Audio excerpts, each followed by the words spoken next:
ladies and gentlemen, and welcome to the Undisputed Heavyweight Champion of the World show made for the fans by a fan. I am your host, as always, Richard Tiemann. This is Football and Nonsense.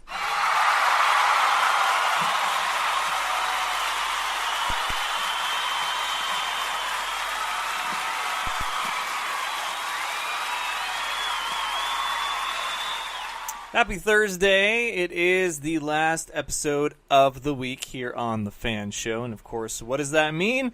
That means that we are going to do some fan versus fan show pick'em. I'm 1-3. Damn you, Aaron Coscarelli.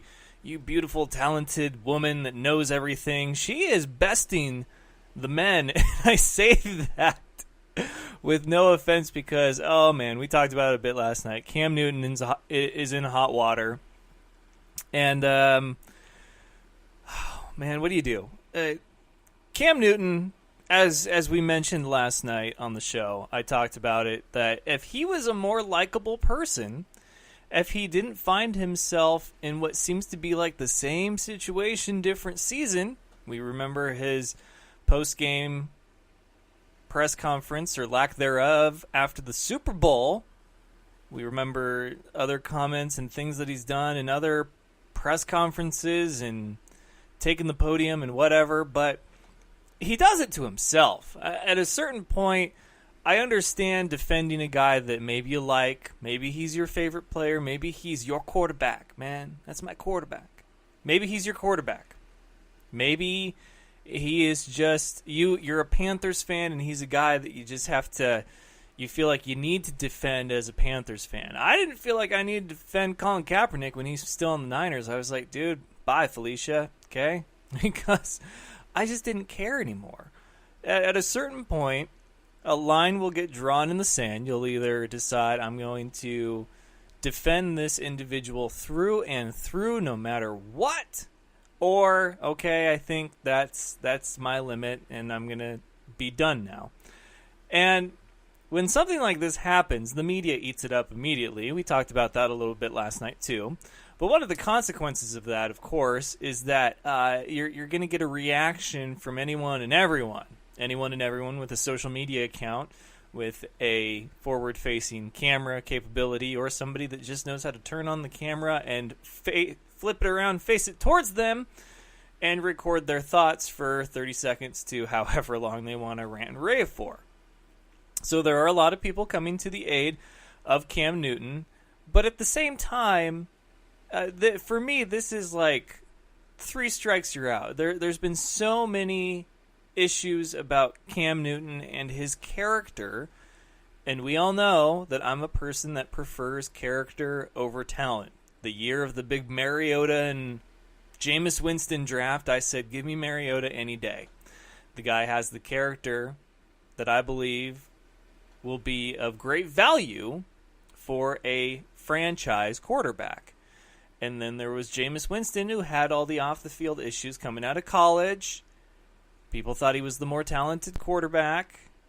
But, it is what it is. I'm not saying that you're wrong if you think that Winston is better than Mariota.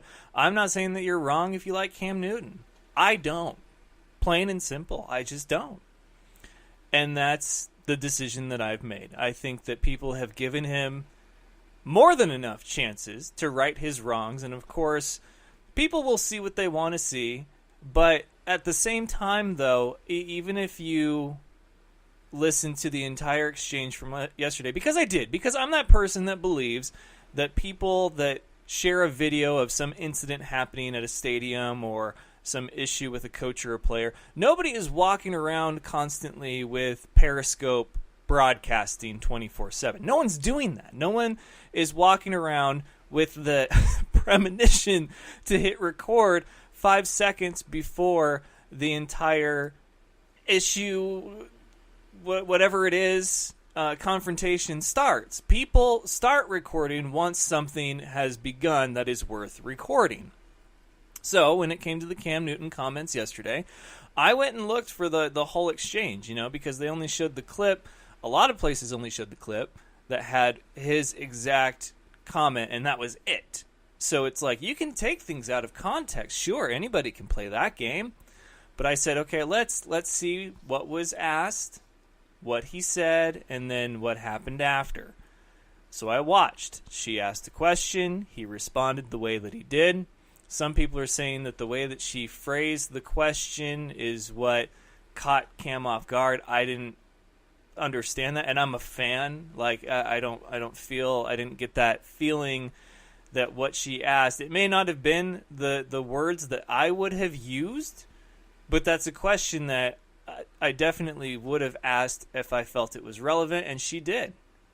And the wording, it is what it is. It was how he responded that, you know, there's a million and one ways to respond, and you chose that way. That was, you chose poorly. Now, what he said afterwards, he did answer the question, but the damage is already done. Because a lot of people, they don't like Cam Newton. Maybe the news is a bit slower right now than normal. But at the same time, the people defending Cam, especially the people, oh my goodness, digging up 5-year-old tweets from this woman? Like, really? Really? Are we going to go that far, America? Come on, Fan Nation. I know you guys are better than that. I'm not the same person I was a year ago. I'm sure as hell not the same person that I was 4 to 5.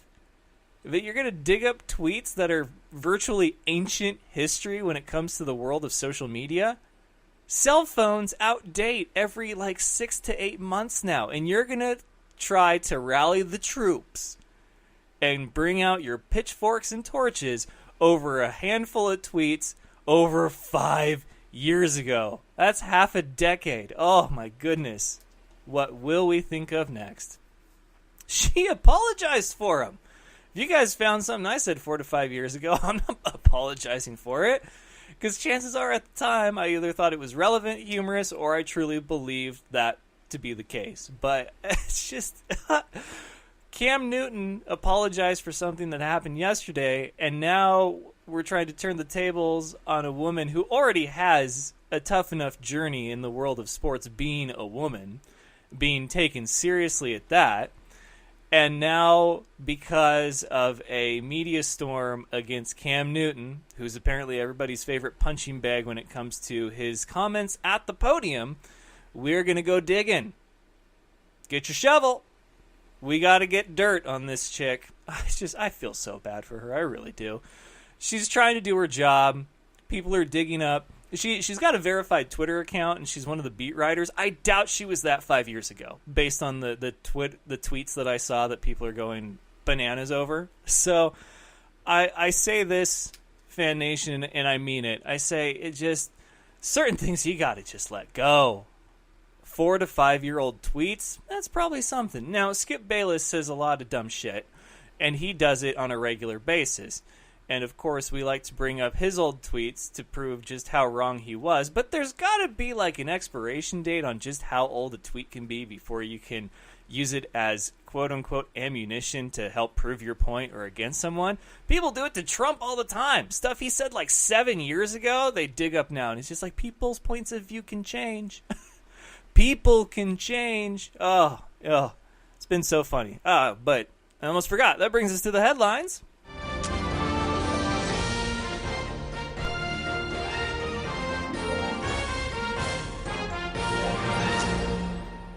Speaking of controversy off the field, as I mentioned, my comparison between Jameis Winston and Marcus Mariota. Jameis Winston is in action tonight. Thursday Night Football, Patriots versus the Buccaneers. I don't know if you know this, but you probably should, and I'd be surprised if anyone didn't know this by now, because it was tweeted from... I almost want to use the word literally, because I saw it show up in my feed a good dozen times, and that is that, guess what? There's one city of the 32 that Bill B, that's right, old man Belichick, has not won at. And that's Tampa Bay. And they're in there right now. He's won at every other NFL city, probably even the teams that used to be one place and they're now another, except for Tampa Bay. And when I heard that, I was like, oh man, Patriots are going to crush them tonight. Because any time that you have, a Patriots team that's coming off an embarrassing loss, they're 500 and at risk of falling below 500, 3, Tom Brady is 1 win away from tying the likes of Favre and Manning for most regular season wins. And then you throw in, on top of all of it, the fact that this is the one place that Bill Belichick and company has never won a game at. Oh, man, that is the perfect storm for you're going to get crushed. Because that's what the Patriots do. When all the odds are stacked against them, that's when they seem to be their best. Last I checked before I switched the game off and went live on the show, Patriots were moving down the field. A drive was kept alive due to a holding call on the Bucs defense, and then Tom Brady got tripped up in the backfield on a 3rd and 3, and I believe they were going to settle for a field goal, but I'm not entirely sure. Let me check to see what the score of that game is. It's a game that a lot of people are talking about, but I feel like it's only that way because of what this win would mean for New England. Obviously, people could stop panicking about the Patriots, but then, of course, people will say, well, even if they start below 500, the last time that they did that in the Brady era, they were, I think, 1-3, and they went on to win the Super Bowl. It's like there's not a whole lot of years in the Brady era that they didn't start a certain way and go on either to a Super Bowl or to win a Super Bowl. So I'm a little bit over that statistic right now. I think that this team is different. Why? Because I say that because it's true. This year's team is different from last year's team. This year's team is different from every other damn team. What you did last year doesn't mean shit this year. Doesn't. Absolutely not. If that was the case, I feel like if they're going to use words like defending champion or even reigning champion. Reigning, I think, is okay. The Patriots are the reigning Super Bowl champions of the world. But defending, unless they're going to get a guaranteed spot into the postseason, regardless of what their record is, I don't think defending is the right word choice because they're not defending anything. They're not guaranteed to go back to the Super Bowl just because they won it last year. And that's the beautiful thing about sports like football, baseball, basketball, and hockey. But in the world of boxing, MMA, and WWE, you are the defending champion because you stay the champion until somebody knocks you out, and then they become the champion or makes you tap out. 3-0. We are early into the second quarter in Tampa Bay. Patriots lead. So, yeah, like I said, they settled for a field goal. I've got a first-timer on the show this evening. He's going to be coming up in just a few moments. We're going to talk WWE Hell in a Cell. That's the pay-per-view this weekend. It is a SmackDown pay-per-view, and I'm very skeptical about this one, but we'll see. He's Shayne. He's one of the contributors for Daily DDT of Fansided. Excited to talk to him, and then we're going to do a quick round of Fan versus Fan show pick'em. I'm 1-3, and I need to get back into that win column real soon because my pick'em record looks just about as atrocious as my fantasy record for my 6 different teams. Oh, 2017, what do you do to me? Don't forget to go and check out the Games of the Week by Ryan Grabig. He is a member of Team Fan Show, and he does a weekly piece letting you know that if you're having trouble deciding which game you should focus your attention on, he gives you 3 of them that you should definitely tune into, and that is up on thefanshow.com right now. So don't go anywhere. We will be right back with more of The Fan Show after this. This is The Sheet. Gets me all revved up. My face is now red. My ears are just freaking boiling. He's so raw. He's so raw that Skype hates him. Yeah, he had 51 touchdowns. 4,900 total yards. I know y'all like that, but I got to run. And only in Alabama that could happen, I have to say. They're so good, man. They would win the Big Ten if they were in the Big Ten. You could be doing something vision-based in front of you and reach down and grab a handful of insane goodness. Give it to him. Kudos. I'm clapping like a golfer. Very good, Johnny. I'm proud of you. Wow. You guys agree on something again? I'm very impressed. Have you ever had a bad week? You know, just you walk outside, step in a puddle, like right when you walk outside. I mean, how's there a puddle right outside your house? Or you stand on the curb and somebody drives by and splashes water up on you? Or it's just raining on you, not anyone else? I will tell you, before you go any further, I cannot hear Chad when he speaks. Good. Here, listen to the sheet, man. I don't really know what we're doing. Every Saturday morning, 8 to 10 a.m. right here on WBLZ Sports. Whether it be your industrial, commercial, or residential needs, Gen Service is the electrical contractor for you. The Gen Service team has the expertise, commitment, and educational years to help you solve all your electrical concerns. They have you in their best interest with helpful suggestions to accommodate your every want. Give them a call, no matter the size of the job, at 740-438-7173. Mention WBLZ Sports, and you'll get a discount. That's Gen Service, 740-438-7173. This is Nick Ciccarelli, the mad scientist of sports. Join me and Dr. D, Derek Jones, live every Saturday night, 10 p.m. Eastern Time, 7 p.m. Pacific, for the Mad Scientist Sports Lab. The big intellects, the experiments on the chalkboard, and the guest subjects will be rolling in. Mad Scientist Sports Lab, only on WBLZ Sports, where we got balls. Doug Peffer Painting and Pressure Washing. He has over 30 years of painting experience. He's interior, exterior, commercial or residential. Doug Peffer covers it all. Is your house looking ugh? We'll call on Doug. Doug Peffer Painting and Pressure Washing. 404-966-3361. Mention WBLZ Sports and get a special We've Got Balls discount. That's Doug Peffer Painting and Pressure Washing. 404-966-3361. Check out Thursday Night Tailgate, where NFL legends live on. We bring you 5 NFL legends every week, sharing their stories and insights, plus our spotlight on the positive. Hear which players are doing great things in their communities. Now on WBLZ Sports Talk Radio and WBLZSports.com.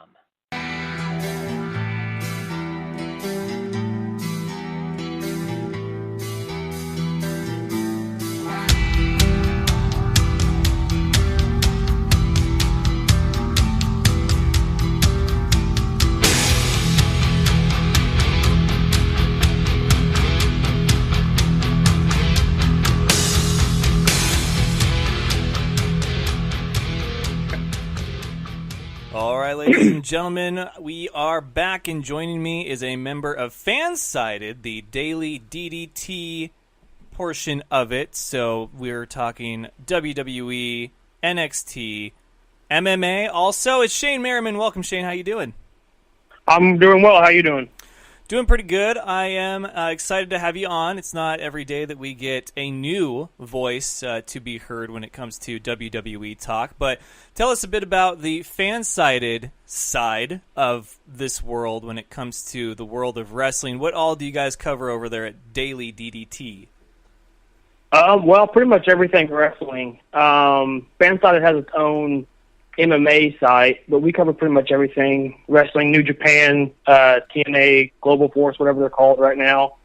WWE, NXT, Ring of Honor, whatever you need in the wrestling world, Fansided, Daily DDT's got it. Excellent. Well, that is a perfect source for following along, because it seems to be a bit more complicated to keep up now that the brands have split, and we have 2 pay-per-views a month or so, it seems, and then there's so much going on with NXT. But we're here to talk about this weekend's pay-per-view. I try to do these previews as often as I can. Usually we do them before the big ones, Mania, SummerSlam, Survivor Series, Royal Rumble. But this one caught my attention because we're seeing the introduction of a lot of new talent on the SmackDown roster, and we're seeing some storylines pan out that it looks like they've run their course. They're hopefully coming to a conclusion, or that we're really wishing would change.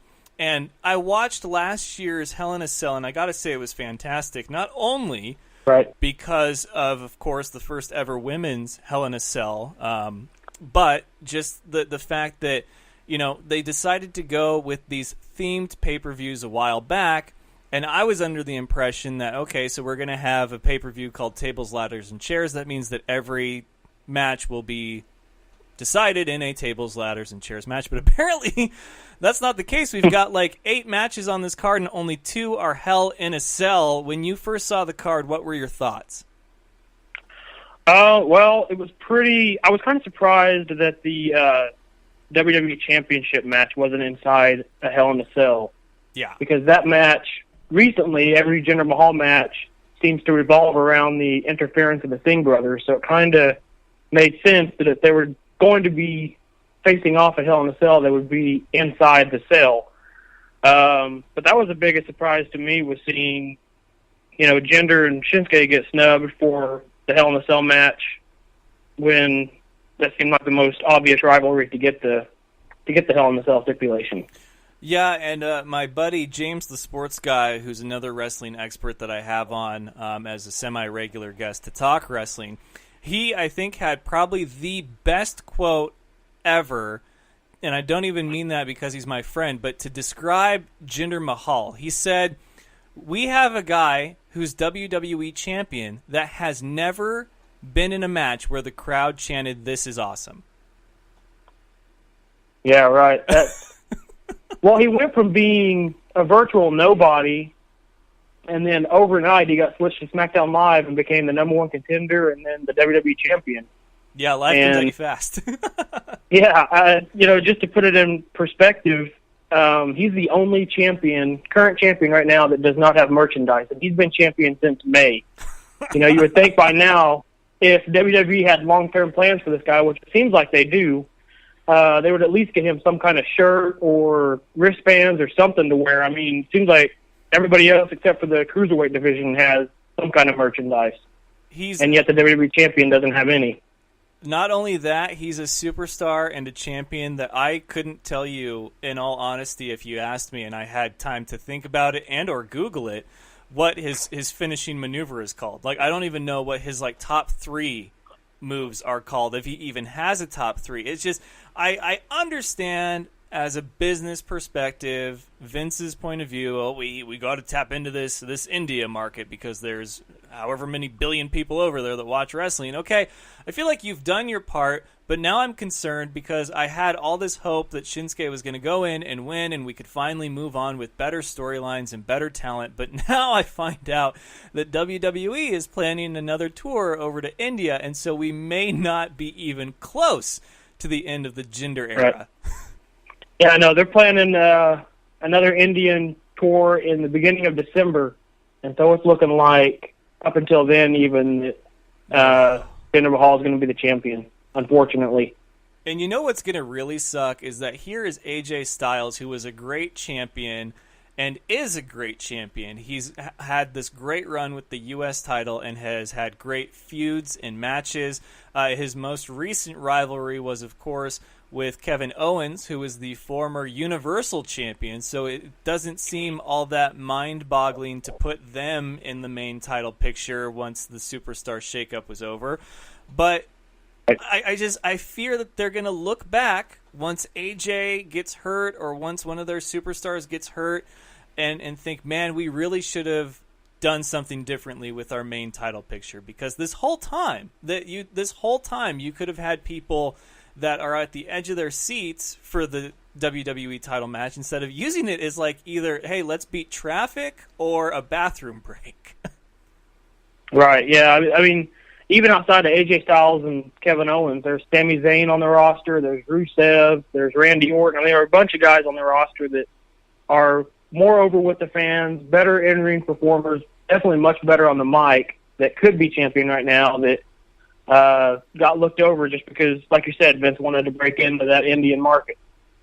Yeah, and not only that, I feel like it was too soon for Shinsuke. I understand that he was the hottest star coming out of NXT, but to push him so fast and so quickly into that main spot, I mean, there's not really a whole lot of chemistry. One, because he hasn't been on the roster for very long, but two, just because of the styles between him and Jinder are so different. I could see, a Jinder and Rusev feud, but hey, that doesn't need to be for the title. Do it for the U.S. title. We've talked about that a few times, but we'll go ahead and look at this card real quick. First one, I think this one is going to be just a waste of a spot on the main card, and that's Randy Orton versus Rusev. I still don't understand this feud, if you even call it that, but I feel like it's basically creative on the SmackDown side saying we really don't know what to do with Orton right now.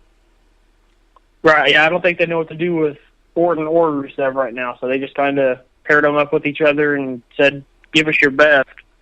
And, if WWE wanted people to take this feud seriously, the worst thing they could have possibly done was have a 3-second squash match at WrestleMania, followed up by a 9-second squash match on SmackDown a couple of weeks later.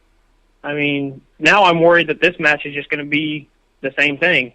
Yeah, Yeah, this one has no appeal to me as a fan, and that's not to take away from the talent that is Randy Orton or Rusev, but it's just they make no sense being in a match or feud together. I feel like they could be better utilized. How? I don't know, but hey, give me some time and I'm sure I could figure something out. Another one, now this one I believe will be one of, if not the best match of the night, and that's because I'm a huge fan of both of these guys. I worry that one of them, this is basically the acknowledgement that they're being used as a new talent stepping stone, but he's still great, and that is, of course, Dolph Ziggler versus Bobby Roode. Your thoughts on this one? Yeah, I don't understand why WWE sees Ziggler as kind of the first guy, new talent takes on when they go to the main roster. They did the same thing with Shinsuke Nakamura, and now they're doing it again with Bobby Roode. And, if they were going to do it this way with Bobby Roode, instead of having him appear a month ago before right after SummerSlam, they should have just waited until this Tuesday night to have him show up, if this was their plan all along, instead of having him show up and then miss 3 weeks worth of TV and then all of a sudden come back. It just didn't make any sense to me to do it that way, when if you brought him back right before Hell in a Cell, fans would be more invested in the match than they are now. Yeah, this match is, I think it was well put together in regards to, if you compare it to when Ziggler and Shinsuke feuded earlier.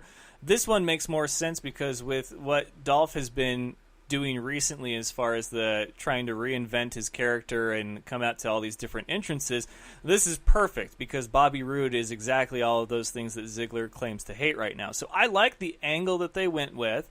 I feel like, as big of a Bobby Roode fan as I am, that it would be a stretch to say that I hope that he loses in this one, because I personally would like to see these two continue this for, a little bit. Not like what we've seen with, what was the Intercontinental Championship run between Dean Ambrose and The Miz that seemed to go on every month for 6 months. I'm not saying that it needs to be that, but I think you could get at least 3 good pay-per-views out of this, and I hope that we do, but I don't know how you spin it if Roode comes on and wins, just like Shinsuke did in his debut. So they kind of have these good ideas, but then their execution seems to kind of be second to everything else, because I don't really see how this could be a win-win for these two guys. Right, yeah, it kind of seems like WWE's hit that lull in between SummerSlam and the road to WrestleMania, where they just kind of plan to the next pay-per-view, but they don't plan for after that pay-per-view. They just plan up to, like Hell in a Cell, but they don't have any plans going forward, because a lot of these matches coming out of them, kind of have to wonder where WWE is going to go next, if there's not a clear-cut plan after Hell in a Cell. Yeah, and it's a shame. And the next match, as I mentioned, I watched last year's again this week in prep for this one. And this match, last year was the main event. It was the Women's Championship match, and it featured women in Hell in a Cell for the first time. Now, this year, it is not going to be in Hell in a Cell, which is another kind of disappointment, because I feel like these two would be perfect to have inside Hell in a Cell, and that, of course, is the champion Natalya and Charlotte Flair, the challenger. But what I'm really disappointed with is that I feel that they haven't done anything to really build this match other than just, oh, hey, she won a fatal 4-way and she's the number one contender, and Natalya finally has her title in a recent relevant title run under her belt before she loses it to whoever for whatever. It just seems very meh to me.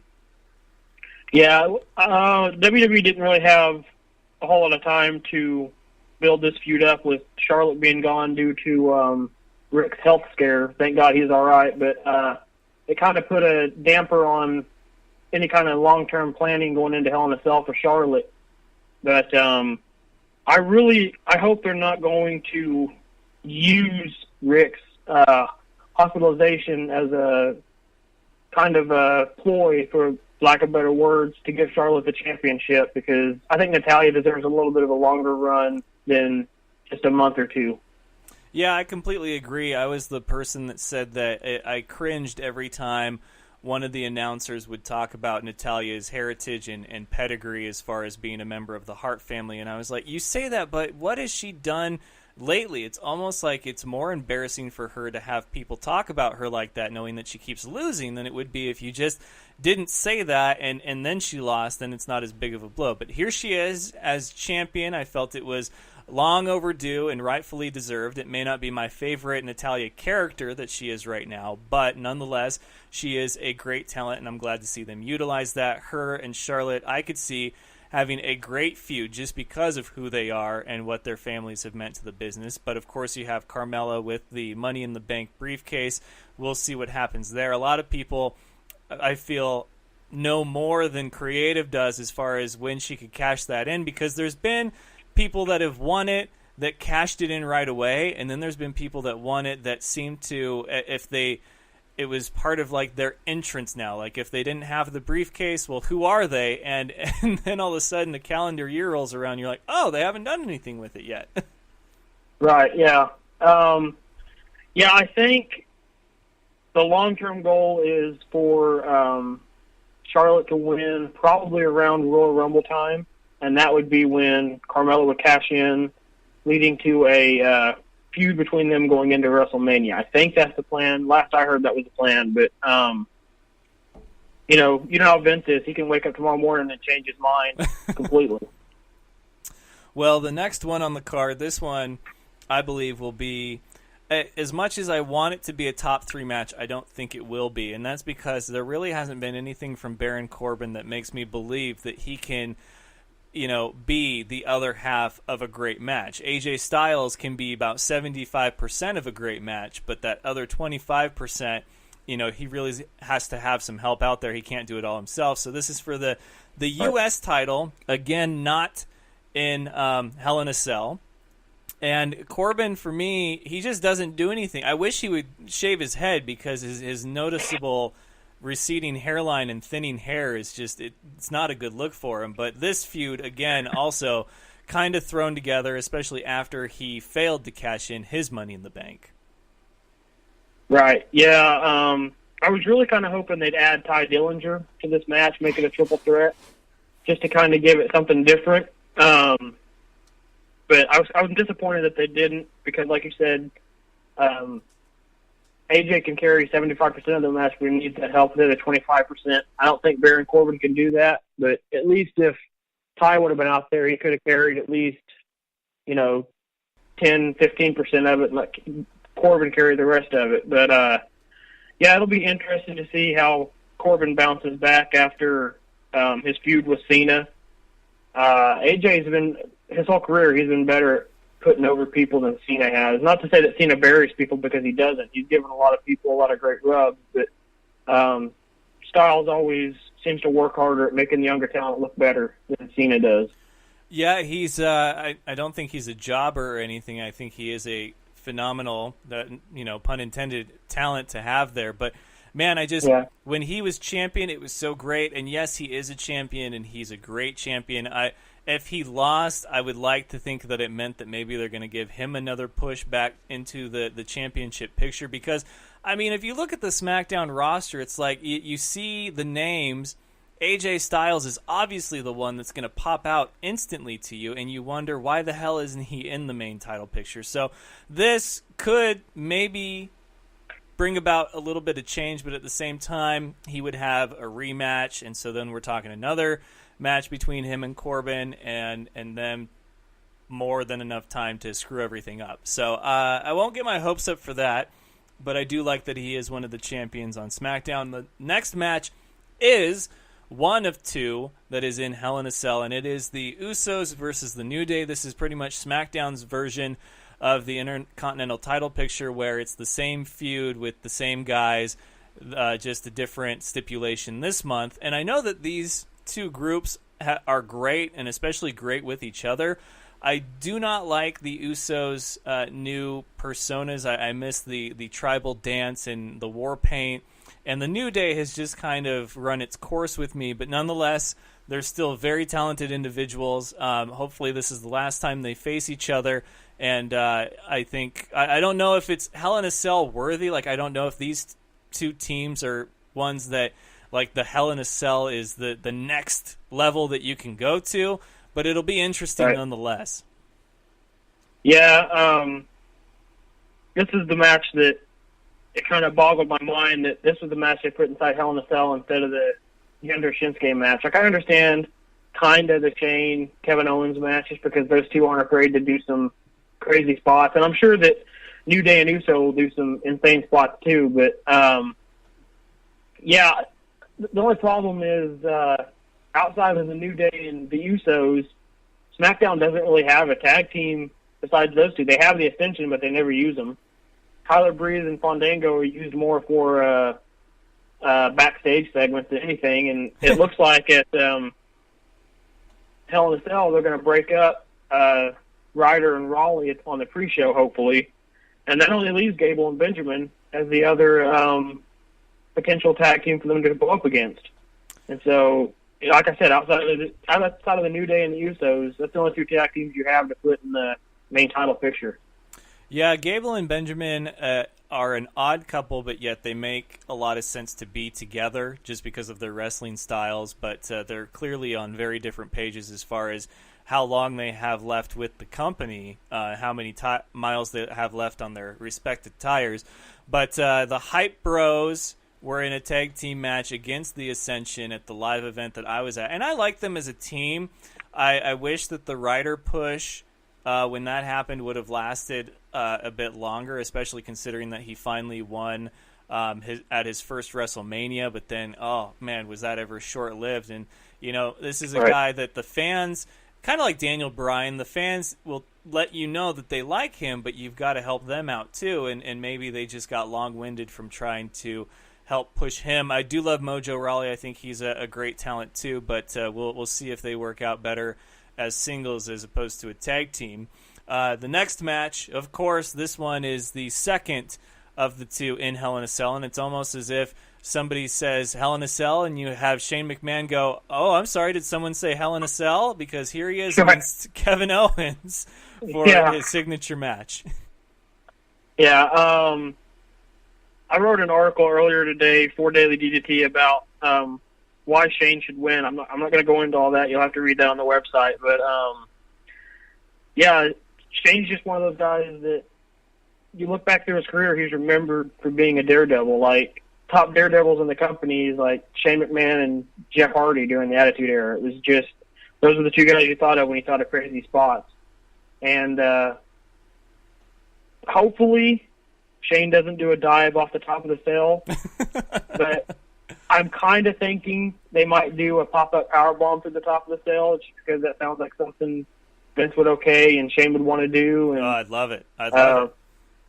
It would be awesome to see, but I would be really afraid for Shane's health. I mean, he's getting up there in years now. So, but if he thinks he can do it, then by all means, that would be a gift-worthy moment over the next 20 years of WWE history.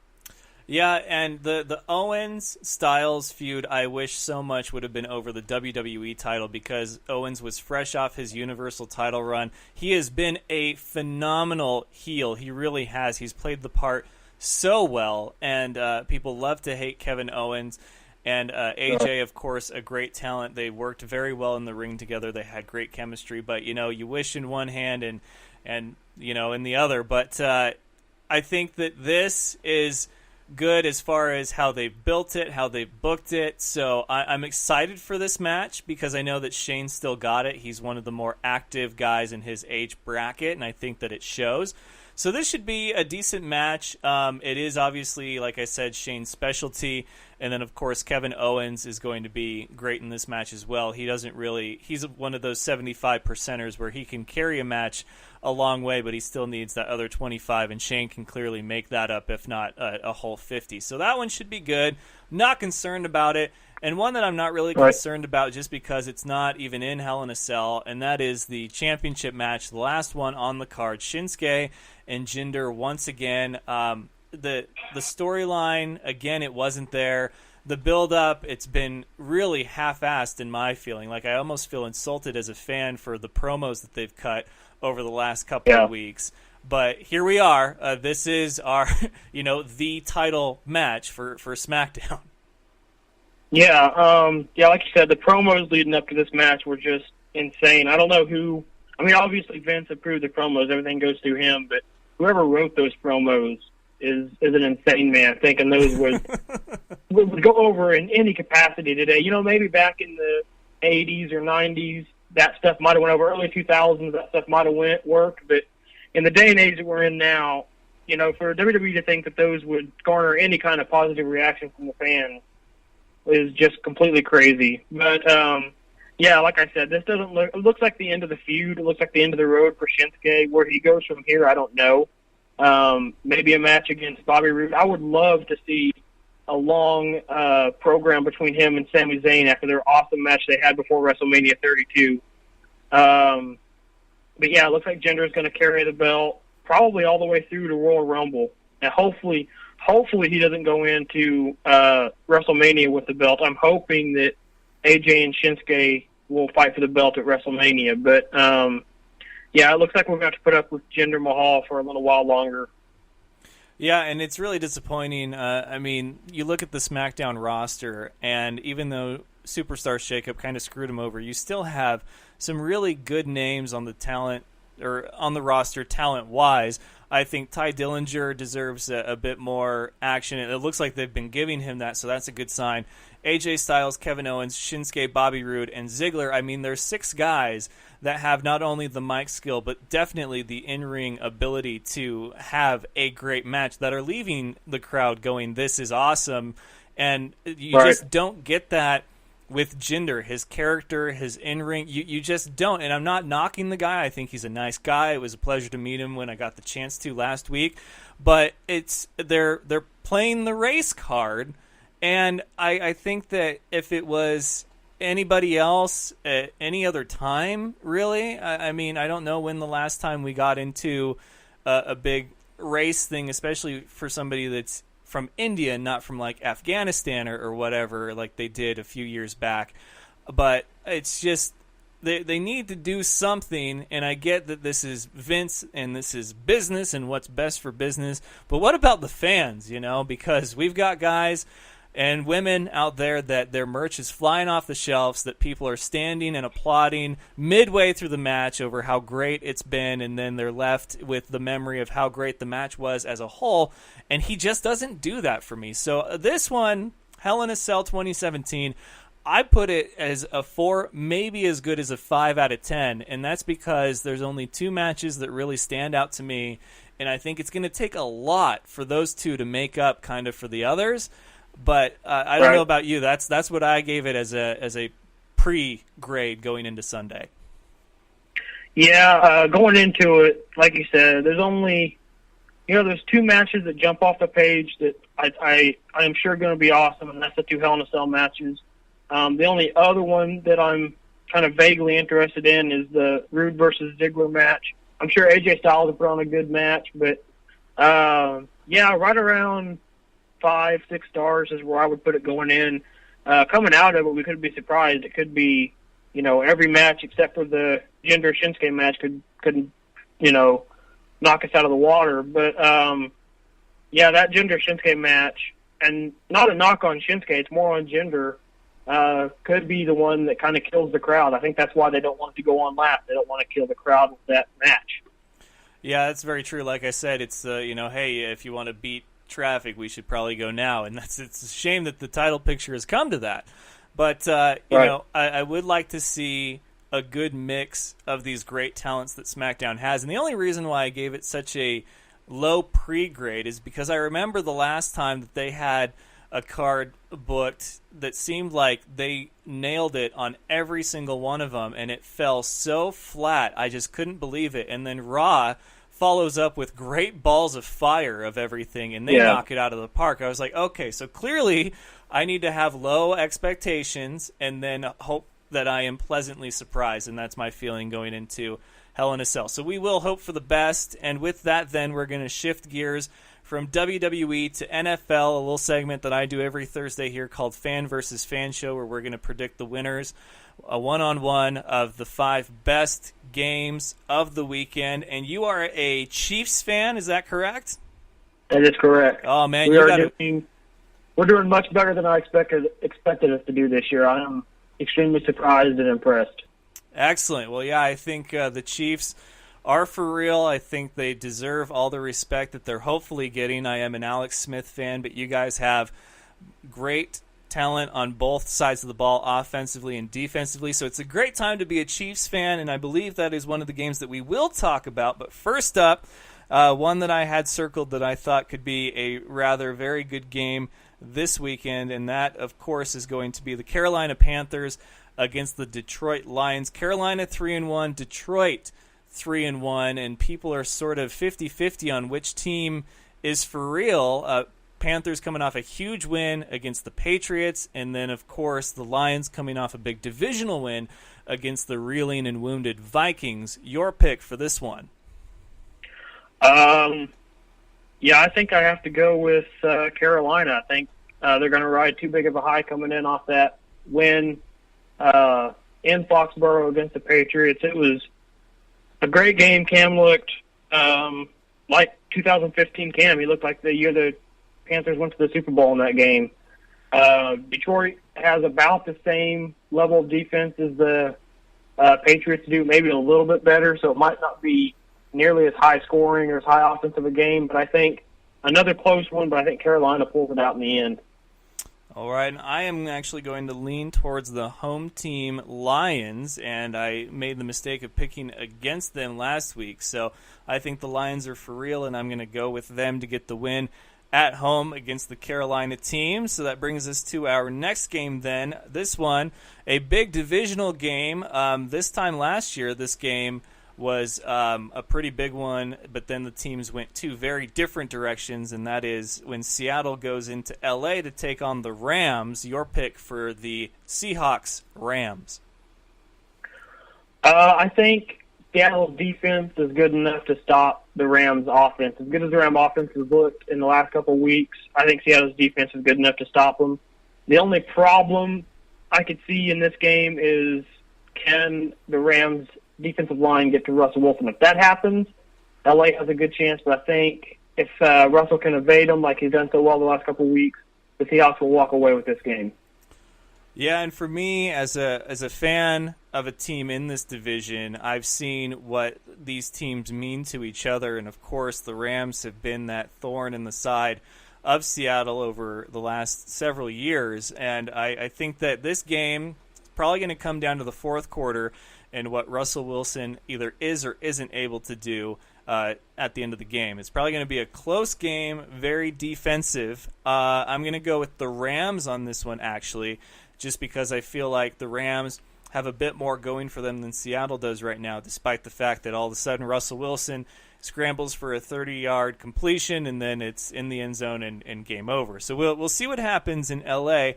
Next game, this one is probably circled on everybody's Game of the Week pick, and that is when Green Bay goes to Dallas for a rematch of last year's playoff when Mason Crosby hit not one but 2 50-yarders to end the game, and that throw by Aaron Rodgers. It's salty all around.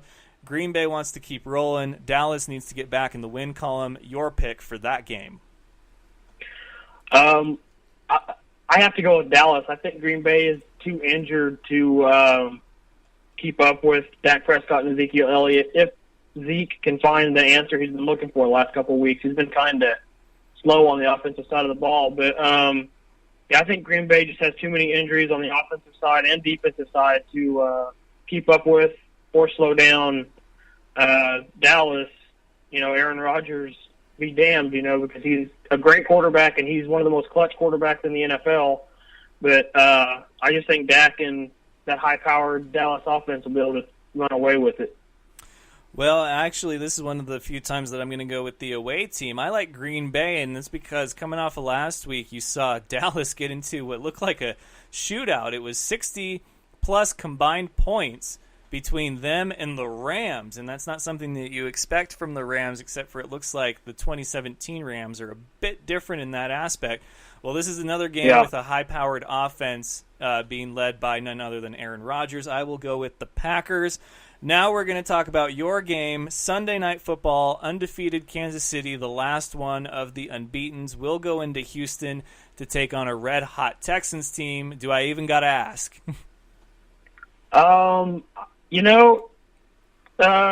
lot of people will probably pick the Chiefs to win this game, but their offensive line is so hurt, and that front seven Houston has is undeniably great. I think this will be probably the lowest scoring game out of the games that you have on this list, out of the games that we've talked about. But I think it comes down to the fourth quarter, and it really just depends who has the ball late in the game. But unfortunately, as much as I love my Chiefs and as much as I want to see them keep winning, I think, unfortunately, I have to pick against them this week. Deshaun Watson's just playing too well, and that offensive line really worries me going up against J.J. Watt, Jadeveon Clowney, and Whitney Merciless. Wow, I don't think I've ever had a guest on here that picked against his own team, because I'm going to go with the Chiefs on this one. I think they are the real deal. And, oh, man, I hope that doesn't screw everything up for you, picking against your own team. But I understand the thought process behind it. Trust me, I do. But I will go with your Chiefs, even if you won't. And that leads us to the last game, Monday Night Football. Now, this game probably people aren't, counting down the days to see, but I think it'll be one of the better games for a few reasons. First of all, we have the Vikings, who just lost their star running back Dalvin Cook, and a lot of people, their hearts are broken in the world of fantasy as a result of that as well. But they're going to take on Chicago with the new gunslinger in Mitchell Trubisky, so I think this is going to be a great debut for the rookie quarterback. And I do think that Chicago will get the win in this one. Your pick for Monday Night Football? I think Mitchell Trubisky. I think he's better than Mike Glennon. I kind of had Mike Glennon going into the season, but there's something to say about you if you are in charge of a team and they go out and draft a rookie in the first round like they did in Tampa Bay, and then he beats you out in training camp. There has to be something to be said for yourself about that, how good you are as a quarterback. But yeah, Mitchell Trubisky comes in, and unfortunately, you can be a great quarterback, but he's a rookie. He's going to make a couple mistakes, and he doesn't have the best wide receiving core to throw to. He's going up against a pretty stout defense that has a great backfield, and I think, I don't think we've agreed on a single game, and I'm picking Minnesota in this game for that reason. It's Mitch Trubisky, and that offense might be red hot behind him, but if you don't have a good wide receiving core going up against a good defense and you're a rookie quarterback, it's hard to make the right plays when you don't have anyone to throw to. Well, and plus they don't have a running game to lean on. I think that is a fan show first where we have disagreed on every single pick for the weekend, so that should make for a very exciting weekend of NFL games. So he is Shayne Merriman of Daily DDT, the wrestling side of Fansided. That's a tongue twister. And what's the best website to find your content at, Shayne? Daily DDT, if you want to read my articles, the only website I write for. But if you want to just get my short little thoughts, I'm on Twitter. You can follow me at Shayne Merriman. All right. Well, Shayne, I want to thank you very much for talking some wrestling and football and everything else here on the Fan Show. We'll look forward to having you on again soon, but you have a great rest of your night. You as well. Thank you for having me. No problem. Take care. Yep. You too. And once again, that was Shayne Merriman of Fansided, Daily DDT's wrestling side of things Fansided. I don't know how to say that without sounding really repetitive. So I'm going to quit now because that's the last thing that I need to say. So thank you very much to Shayne for coming on the show. Yeah, Hell in a Cell, I think it's going to be like a D, C-, D+, maybe. I'll watch it because I have the WWE Network, and it's hard to argue not watching something that everybody else would pay $40-$50 for, you get it for 10. So I'll watch it, because I don't know if I'll watch it live, though. The Sunday Night Football game seems like a better matchup than anything that they have going on Hell in a Cell. So I might forego the live tweeting of Hell in a Cell, watch the Sunday Night Football game, and then watch the Hell in a Cell after. But, oh, man, SmackDown, you guys have so much great talent. You got to get it together. Real quick, before we close out the show, before we close out the week, right here on the Fan Show, congratulations to Dan Patrick and the Danettes on their 10th anniversary of Sports Variety. They are one of the best out there, if not the best. I get a lot of inspiration from the Dan Patrick Show, but funny story, I didn't actually know what the Dan Patrick Show was when I started my own. And then people started saying, hey, have you watched or heard the Dan Patrick Show? I think that you'd really like it. I think some people expected that I pretty much got everything from the Dan Patrick Show, and I didn't. But I got to say, hearing his story today and how 10 years ago the Dan Patrick Show started out in his attic with the Danettes, and I remember 2 years ago for me, this show started in the corner of our spare bedroom at the time. Yeah, I know that things can fail, but I'm just going to keep grinding away, ladies and gentlemen. So thank you all so much for listening. Follow me on Twitter at FanShowOfficial. Like me on Facebook, facebook.com/FanShowOfficial. And, of course, you can follow along with me on Snapchat and Instagram. Both are The Fan Show. And then your home base for all things football and nonsense is thefanshow.com. Daily content from our fabulous writers of Team Fan Show. And then, of course, you can listen live and find the episode archive for any episodes that you've missed or want to listen to again just for shits and giggles. Spreaker.com is where I broadcast to you live from within the Fan Cave studio. And that also has an episode archive as well. And then, of course, you can always check out and subscribe on iTunes and SoundCloud. You can catch replays of The Fan Show on WBLZSports.com. My episodes are now on YouTube, the YouTube page for The Fan Show, as well as all the other videos that I've shared, interviews that I've done. And now, another one added to the list, and that is iHeartRadio. You can find The Fan Show and my episodes on iHeartRadio. Download the app or visit iHeartRadio.com. So that's going to do it for this week. A whole new slate of episodes, football nonsense, and great guests next week, starting Tuesday. Same Fan Show time, same Fan Show place. You guys have a great weekend. Enjoying your football. Enjoy WWE Hell in a Cell. Tweet me, text me, whatever. Send me a Snapchat. No dick pics, please. But until next time, ladies and gentlemen, best of luck to you and yours. Go Niners, and remember, it's all fun and games until you butt fumble. Good night, folks. Do you remember the time that Mark Sanchez ran into his own player's butt? That was funny sports.